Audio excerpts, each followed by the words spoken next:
sehemu hii. Mimi nimefika hapa sio tu kwa sababu ya ofisi ambaye niko nayo kama naibu wa rais wa Jamhuri ya Kenya, lakini nimefika hapa zaidi kwa sababu mimi ni mwanachama wa Njuri Ncheke na mimi natoka katika sehemu hii. Kurie, Njuri ni Kurie. Thai, Mororo, Kiama. Niseme ya kwamba kwa sababu leo sio siku ya siasa, ndio umeona viongozi wetu ambao wamechaguliwa na kura ambao wako hapa hawajakuwa na muda wa kuongea, kwa sababu pia hao wamekuja leo, wale ambao ni members wa Councils of Elders zetu. Sio wote wamefika. Ni kweli si kweli? Wale wamefika ni wale ni members wa councils za wazee, mabaraza ya wazee. Niseme ya kwamba mimi nitaongea kwa kifupi kwa sababu leo haikuwa siku yangu.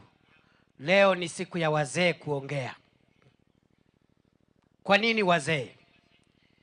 Wazee kwa sababu wazee ndio wenye boma. Kwa kimombo tunasema elders are the owners of the land. They are the landlords. They are the fathers of the land. All other people, family members, exist, operate, and transact their business under the authority of the fathers of the land, the landlords, the custodians, and the heads of our families, our elders. Wazee ndio wenye boma. Kwa hivyo mzee akiongea ameongea kwa niaba yake na kwa niaba ya boma, kwa niaba ya mama, vijana na watoto. Na hii nchi ambayo tulipewa na Mungu, vile tumeelezewa miaka mingi iliyopita, Mungu alitumia mfumo wa wazee uwe ndio mfumo wa uongozi katika masuala ya jamii. Kwa hivyo hata mimi nikiwa naibu wa rais wa Jamhuri ya Kenya, nikiwa hapa siku ya leo, mimi niko hapa kwa shughuli ya wazee, nikiwa mmoja wenu na nikiwa chini ya mamlaka ya viongozi wa mabaraza ya wazee kutoka sehemu hiyo. Niseme nisiseme? Ni kweli si kweli? Njuri ni Kurie. Njuri ni Kurie. Kiama. Mororo. Thai.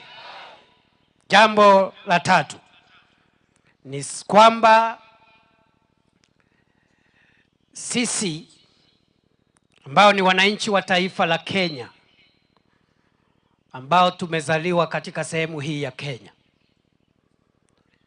jamii ambazo zinaishi katika pande hii, ikiwa ni pande moja ya pande nyingi za taifa letu, kwa miaka mingi, karibu karne moja sasa, karibu miaka 100, tumekuwa tukifanya masuala yetu kama jamii moja. Jamii ya Gikuyu, Aembu na Ameru.